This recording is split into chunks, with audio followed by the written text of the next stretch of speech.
Okay, welcome everybody. Looks like we've got full house of committee members, so welcome to the 2021 Budget Committee. I am going to check that there are no regrets. I think we have all members of the committee present there.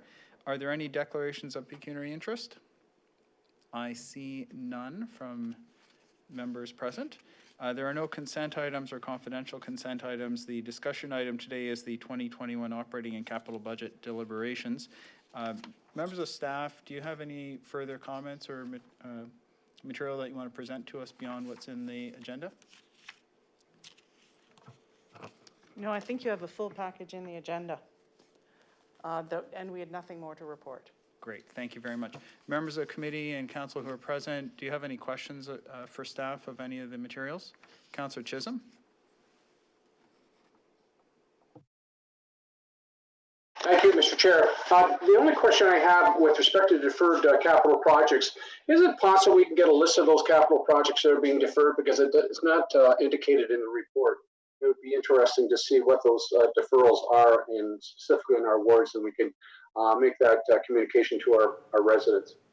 Thank you.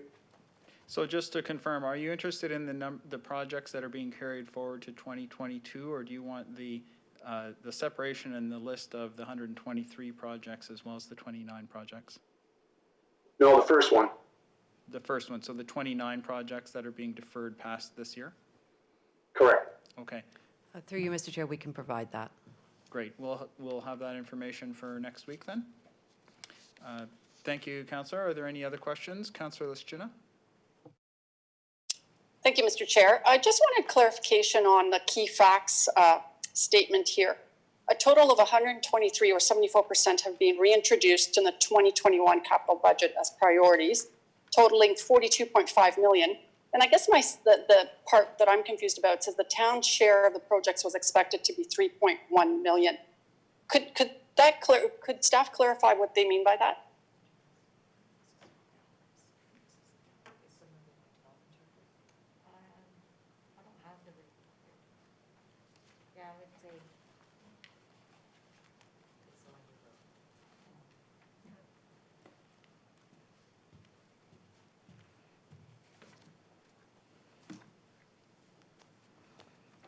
Oops. Through you, Mr. Chair. Sorry, I'm just refreshing my memory as to what we wrote in the report. I believe the town share would be less because some are funded through other capital recoveries or grants. So for example, so the other part could be DCs as well, and this is strictly the tax base left? Correct. Thank you very much. Anything further? No? Okay. I've just one. Oh, Councillor Howsett-Thiel, thank you.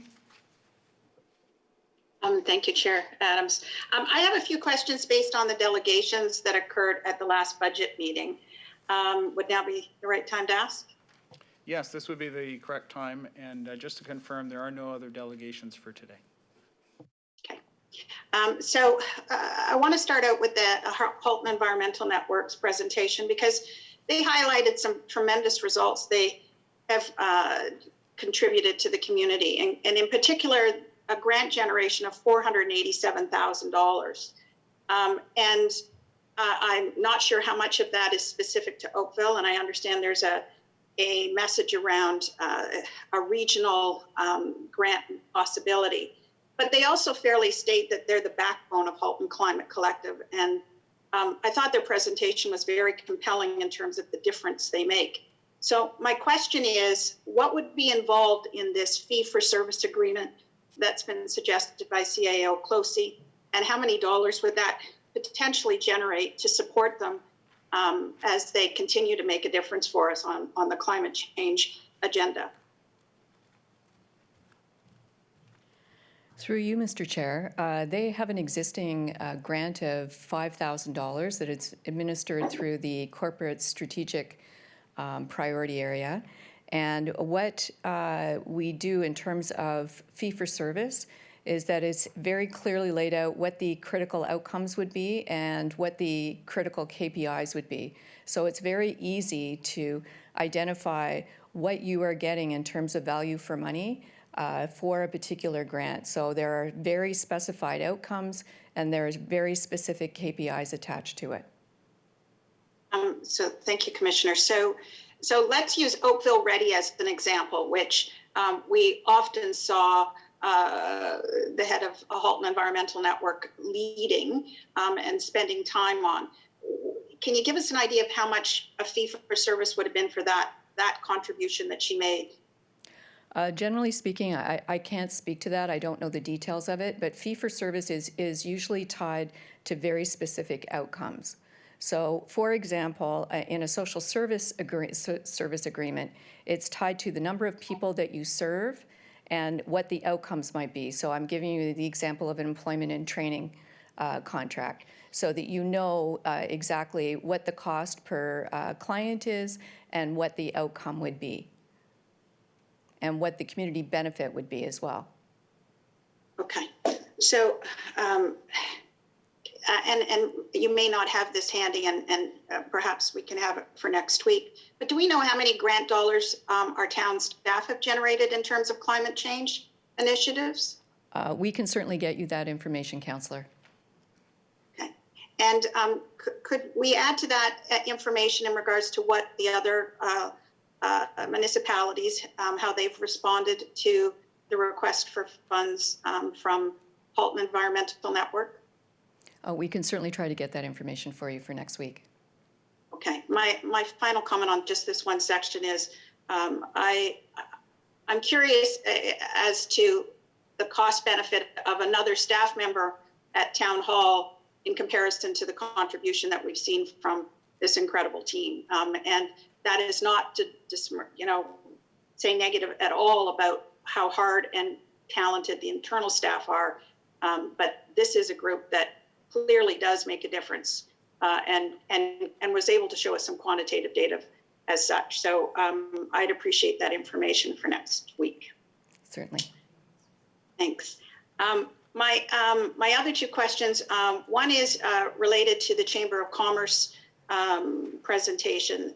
And I wondered if CAO Clohecy could highlight for us what is in the budget relative to this idea of an innovation strategy as it relates to digital and technology projects, because I think there is dollars in there, but it's not evident perhaps to the public how that would support the Chamber's suggestion around an innovation program.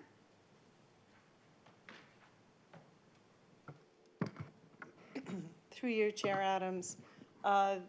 So in terms of the overall budget money, you're quite correct. It's not clear because there are budget dollars in many of the departments to bring on, specifically as an example, our online delivery. So for example, the Planet program has budget dollars within it, and that's shown in the IT department as well as some of the resourcing requirements within the overall development planning services. There is also in the recreation side, in order to undertake a lot of the perfect mind elements, there are elements again shown in various places, both for the resourcing and the IT. Specifically on the Innovation Center, in terms of, we as a town actually have recently responded to, I think, the two main issues that the Chamber had brought up. One was the urban mobility, which I won't go into because you've specifically asked about the innovation. But on the innovation side is to create a strategic initiatives group within the CAO's office, whose primary mandate at this point in time is to look at our online delivery of service and ease those services in order so that we can create more of a seamless rollout of those services as we move forward. So there are specific dollars within that group.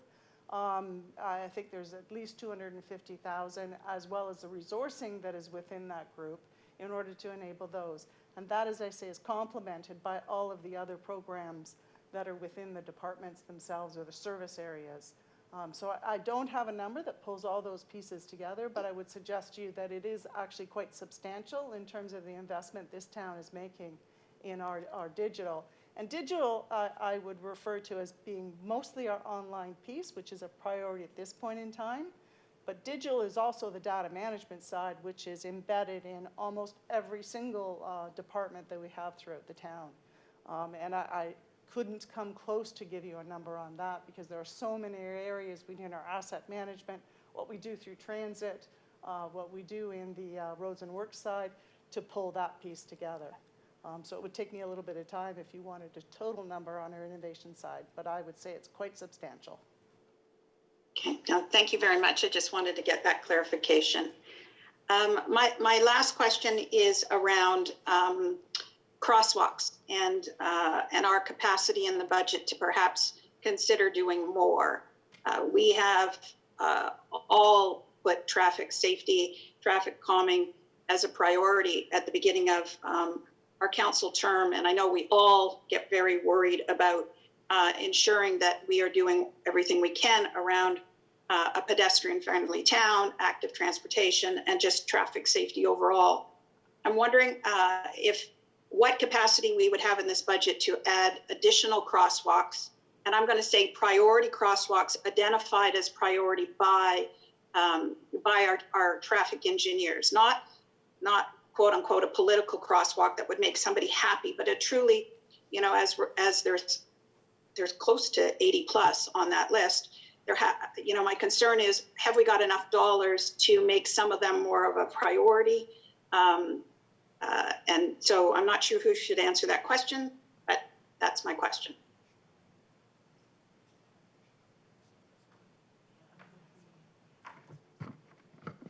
Through you, Chair Adams.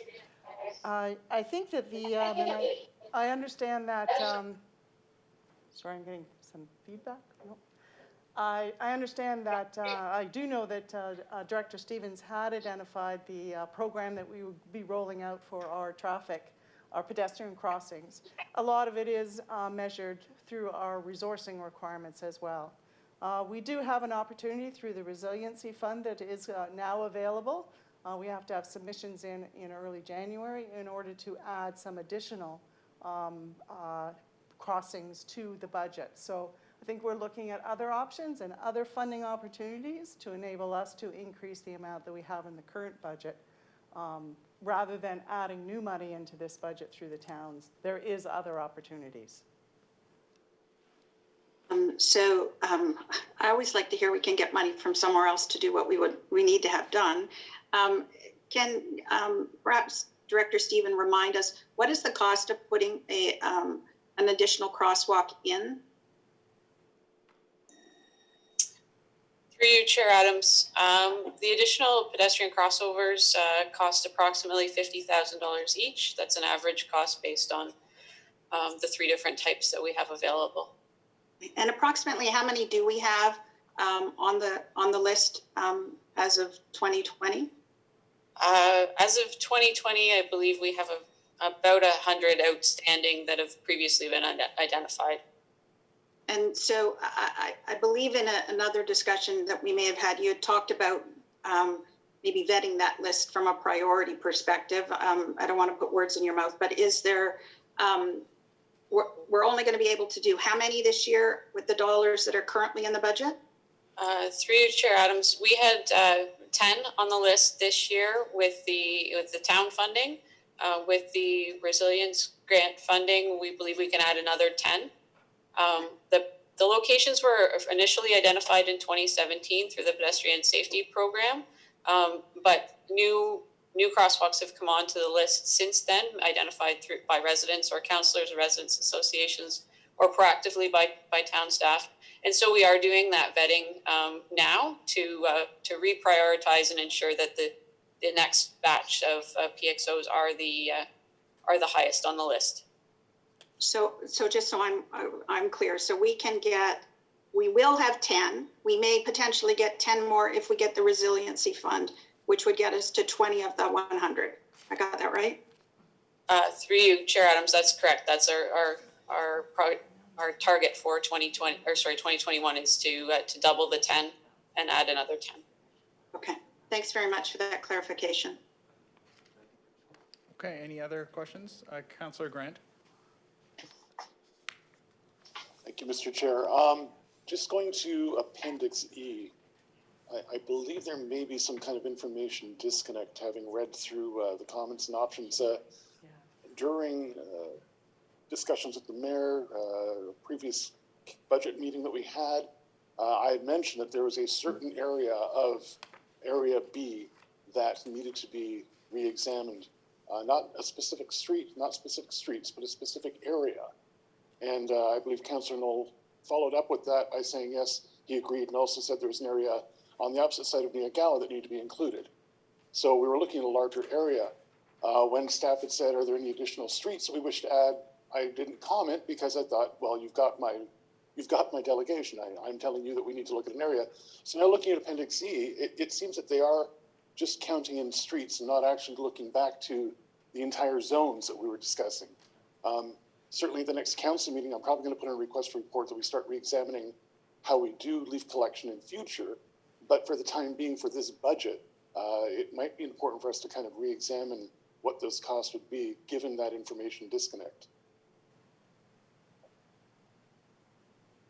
I wouldn't know how we would proceed, though. I realize that it's only for receipts and that there's no action recommended, but certainly I'm interested in any input on what we can do to rectify that information disconnect. I see Director Scalera there. Perhaps he can provide some comment on the issue of the broader review. Appendix E speaks to a small number of streets which, and perhaps Enrico, you can confirm that the intent is to add those streets under the existing program without a change to the budget. But the issue of the broader review that Councillor Grant was speaking to, can you speak to that? Good afternoon through you, Mr. Chair. The report that was tabled at the November budget meeting does include options to provide additional services to the expansion areas, in particular A, B, and C. So there has been some options provided. Through the last meeting that we had, the last budget session, we did just talk about some options with respect to how, or some, I guess, the strategic methods on how we would look at perhaps some areas that would warrant additional service. And at that time, it was indicated that it is a fairly difficult process, difficult analysis to undertake.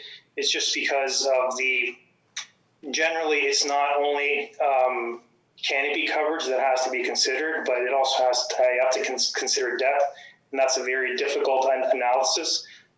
So we would lean towards the leaf collection volumes that we have been tracking and have been receiving in those different collection areas.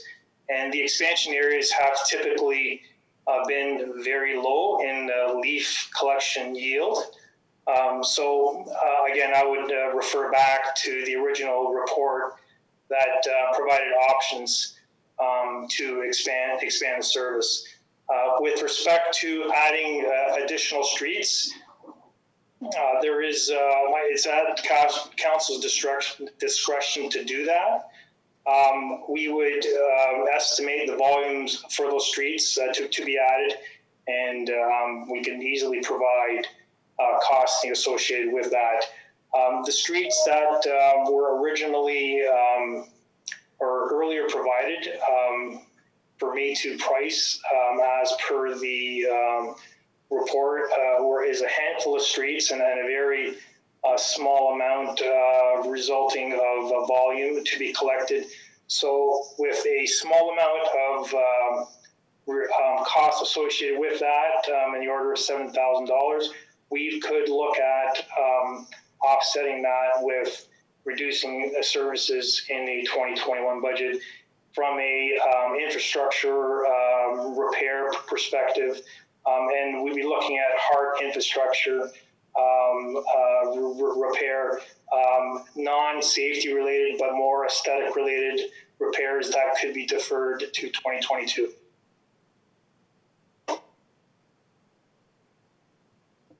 Councillor Grant, the floor is still yours there.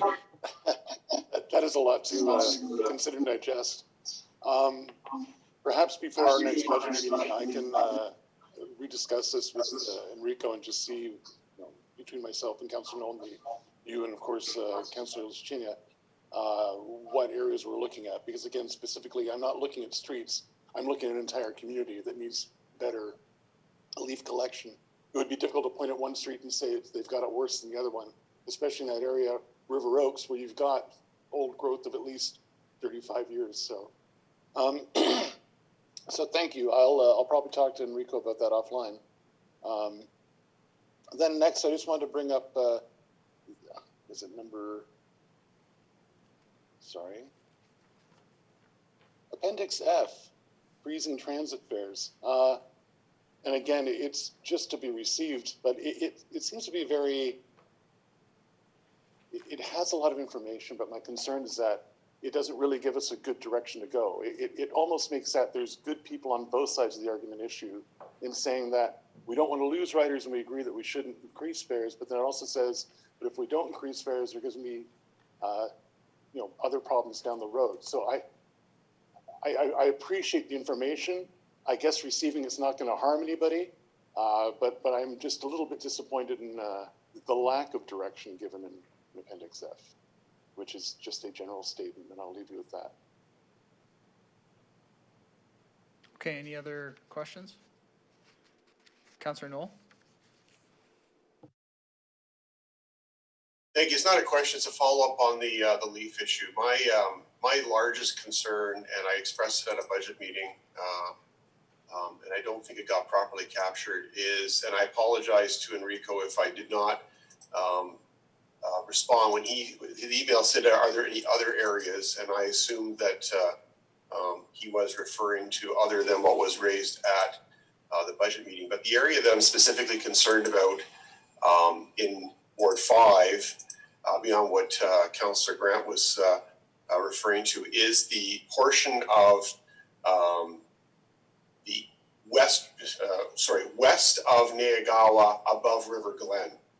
So it is sort of the next oldest portion of Ward 5, but because it was built in an area that was directly adjacent to the 16 Mile Creek, and there was a lot of in portions of that area, a lot of old growth trees, there is a large, in my estimation, and certainly from some of our constituents who have complained, there are a lot of large canopy trees depositing large quantities of leaves. And I would say that it would be equal to, if not more than, much of the balance of River Oaks, again, in my estimation, and in my drive-through when I was receiving the calls. The largest volume of calls of complaint I had were actually from that particular neighborhood in Ward 5. So that is, I think, my largest concern is potentially carving off the Ward 5 portion of Zone E and adding it to the River Oaks quotient. Now, the only caveat to that is I don't think that the lower part of the section west of Neagawa needs it yet. The Woodhaven subdivision I don't think is quite at that stage yet, but certainly everything above Woodhaven I believe does require compatible service to what the rest of River Oaks is getting. And I could name the streets if you want specifically, but I think geographically I'm identifying the area. So it would be, again, one for clarity, west of Neagawa, south of Dundas, and north of River Glen.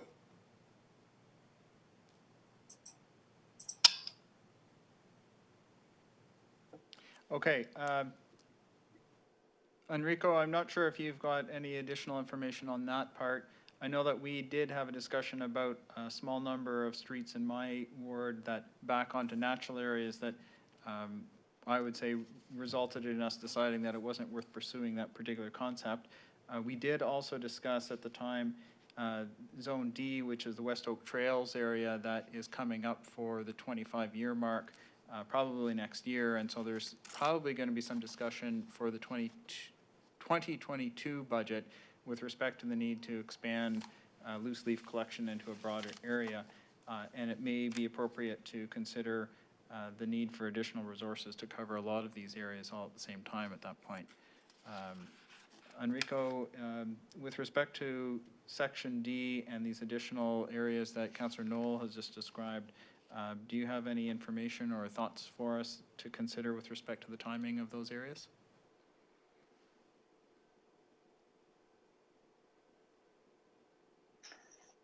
Through you, Mr. Chair. So section, so let me just start off by mentioning Section D or the areas of service with respect to what we've originally looked at is community age and when those areas would come on board. And so I do believe the areas that were raised as part of Zone B south of the pipeline are of an older age, and Zone D would be next up associated with that. The area that Council Knoll identified, agreeably, because it is adjacent to a woodlot area, there would be likely some of the additional foliage associated with that. We do need to be careful when we start adding areas that are adjacent to woodlots, because they are, we do have select areas right across the town that are currently not being serviced. So we would have to look at them collectively if we wanted to add those. And again, that's all at the discretion of council. And if we do want to do something for 2021, I would look at opportunities to offset those costs. In particular, looking back at the report that we earlier tabled with respect to the LEAF program, the spring collection program, which isn't necessarily a widely used program, and there are some cost savings if we wanted to reduce that area that could offset some of these other areas. Councillor Knoll, I'm not sure where you want to go with this. Well, if I understand where Mr. Scalera is coming from, he's suggesting not to address it, and I'm trying to paraphrase. I want to understand what was suggesting. I think what he's suggesting is satisfactory. I think he's suggesting not changing it in the budget process, but to identify opportunities going forward through rejigging of the spring pickup, et cetera. Is that accurate, that we would just analyze it in due course, or am I misunderstanding your comments? I believe that Mr. Scalera was suggesting that if you wanted to add additional areas beyond what's noted in Appendix E, that it would require a removal of service from the spring program. So during the budget process then, so right now, as opposed to when we determine needs going forward, is that correct? I understand him to be looking to council to give him direction as to whether we want to add additional resources or take resources away from the spring program in order to use it for a fall expansion.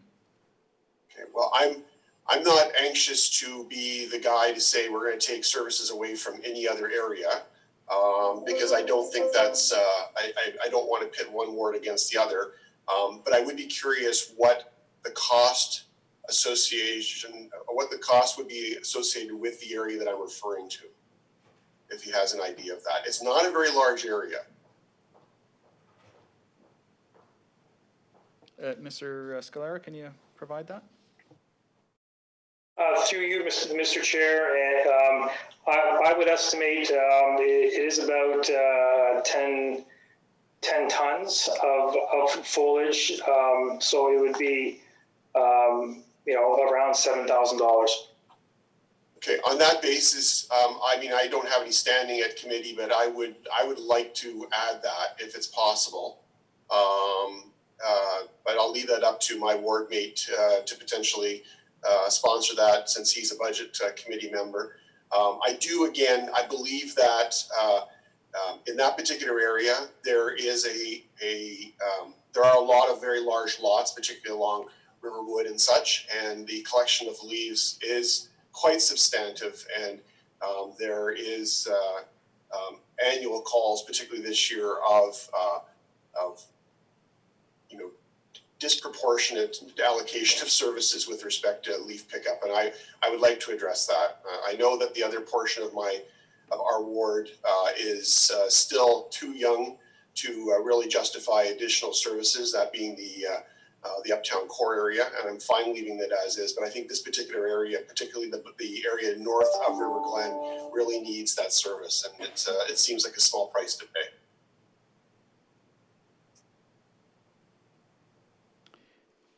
I'm going to go to Councillor Chisholm while we get some other information in the background here regarding that pricing. Go ahead, Councillor Chisholm. Thank you, Mr. Chair.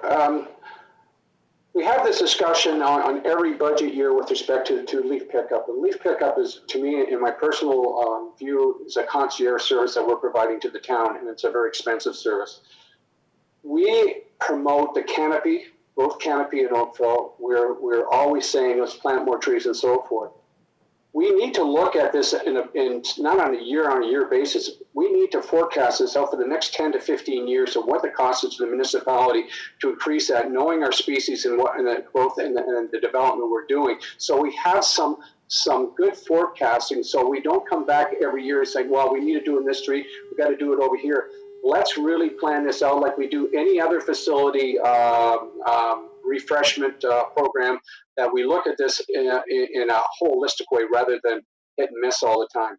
So consideration that the staff can look at this as a strategic plan and look at those target areas and have some dollars assigned to that over a 10 to a 15-year period.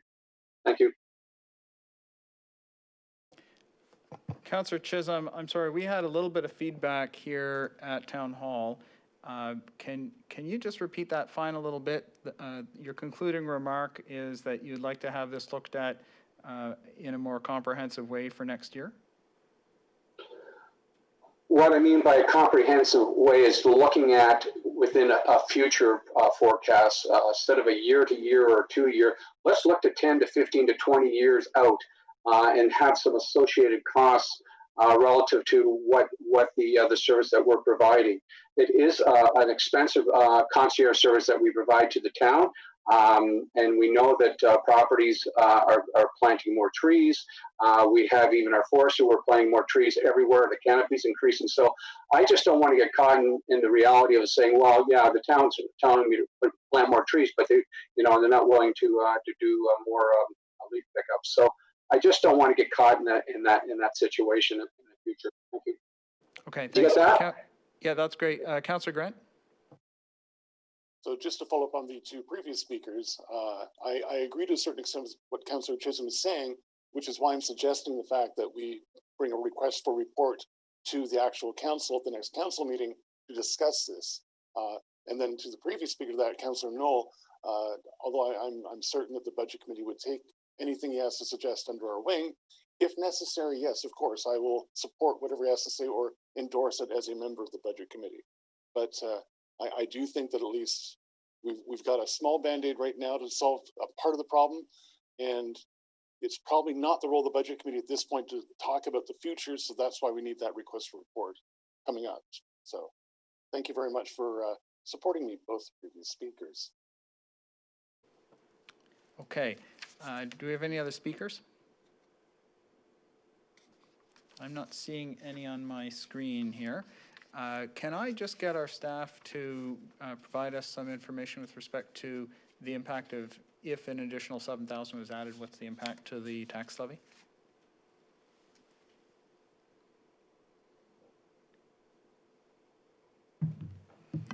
Through you, Mr. Chair, if we added $7,000, it would increase the total tax levy to $214,744,900. It would change the town's tax increase to 2.3%, but it would not change the overall. It would still be 1.63%. So it rounds off. Yes. Very good. Okay, so that's the information on that particular piece.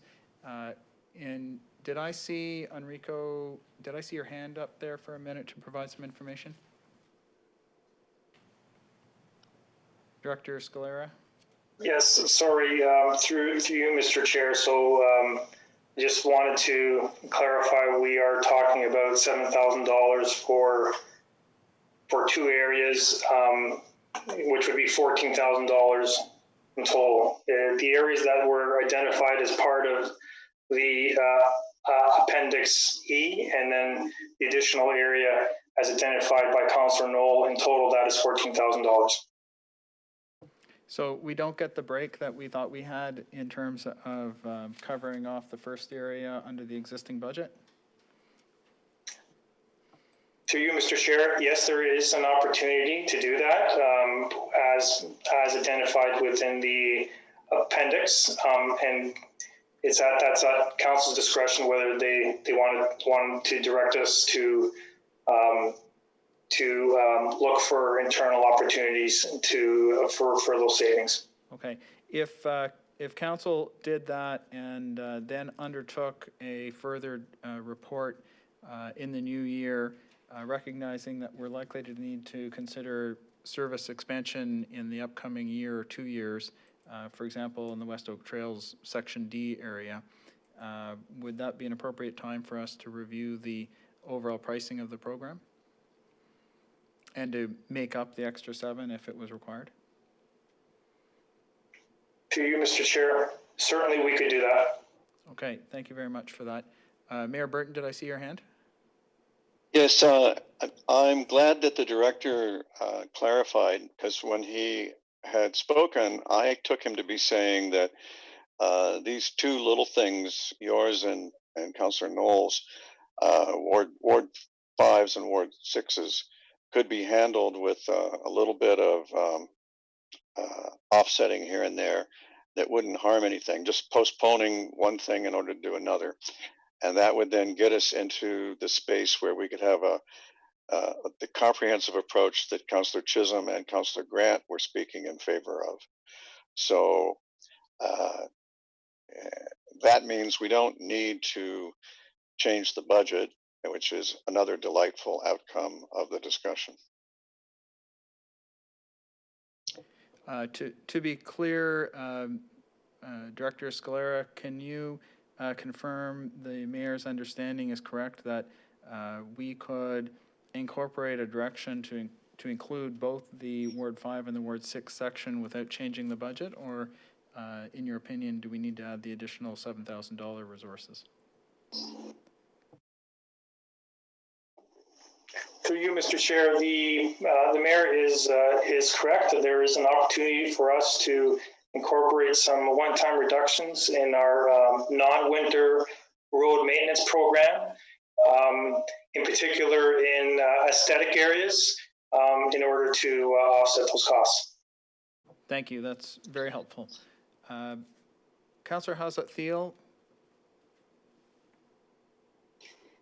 Just for clarification, does that still leave us enough wiggle room to deal with those streets that Councillor Giddings and I referenced that, are on the cusp, but certainly aren't at the point yet, but they're backing onto large parks with trees that are generating a fair amount of volume. And we were comfortable that, leave it to your measurement of the volume for the future, but will you have some wiggle room as you did this year if there's one-offs that need to be supported?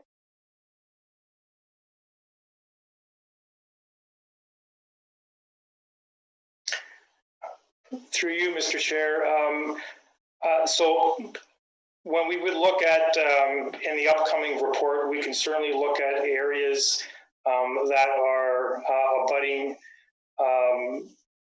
woodlots that would have the likely additional leaf volumes and potentially suggest some expansion in those areas, and that would be addressed in the upcoming report. For select areas, as you have identified, Councillor, we I'm very proud to say that we do provide a very reactive service, and there is an opportunity for select residents to call in and perhaps get an additional pickup here and there, as long as the weather cooperates. And we are happy to continue to deliver that service. And let me just close, thank you for that. And let me just close out. I got lots of compliments on how Loose Leaf went this year. So thanks very much. And thanks to Councillor Chisholm for his suggestion, because I think it was is a terrific one. Councillor Giddings? Thank you. Through you, Chair Adams, to Enrico, commenting further, following up on Janet's comments. This year went incredibly well. Enrico, you and I talked about that a few weeks ago, compared to last year, which was the exact opposite. In that report that's going to be coming forward, is it possible to obviously not predict where we're going to be, but just talk about some of the difficulties that are posed in a year like last year compared to how smoothly everything went this year in terms of the weather and the leaves falling early? Because some of the areas that get the one pickup, in our case in Ward 3, Clearview, some years the leaves may be long gone or not fallen yet. And so I know you can't predict that, but can that be addressed somehow in terms of how we could maybe redirect or save it for another pickup? Is that possible at all? To you, Mr. Chair, certainly we can identify the good, the bad, and the ugly, to coin a phrase, but definitely we can do that, and I'd be happy to work with Darnell on that. Thank you. And the other item is we have concerns south of Lakeshore, primarily in Old Oakville, where their demand for parking is huge. And so residents on a regular basis will call and say, you know, I put out pylons, I tried to chase the people away, but my leaves are still sitting there. And so they miss the one pickup. And I know your crews have tried to go around earlier, go around later, try to come back to get those. But it's an ongoing concern. Just curious if that report could also address whether it would be feasible to have advance notice and have emergency no parking for the morning or for the afternoon, those lines, just to make it a little more efficient for your crews. Through you, Mr. Chair, certainly we can look at options to help and improve or mitigate parked vehicles. I would also add that this year's pilot with respect to the tracking application, which shows progress throughout the collection period, is something that we would also look to and point to residents to help them better, give them a better heads up of the oncoming operation and to perhaps keep the road clear. But we can certainly look at options within that report. Thank you so much. Okay, are there other speakers on this? I think what I'm going to suggest then is that when we get to the appropriate time, that we add a motion that the streets identified in Appendix E and the area west of Niagawa, north of River Glen Boulevard, east of 16 Mile Creek, and south of Dundas be added to Collection Zone B. The funding would be unspoken for, and so it would be incorporated within the existing budget. Councillor Grant, is that the correct area as per Councillor Knoll's discussion? And my assumption would be that we would work with you to bring forward a request for a report to council to review all of these collection issues for consideration in 2022 or beyond. I think we have a good Band-Aid without affecting the budget, and I look forward to us trying to reimagine how the system can work for the upcoming years. So yes, thank you. That's good. Councillor Knoll, did I get the right description of the area? Perfect, as if you were a Ward 5 councillor yourself. Okay, any others?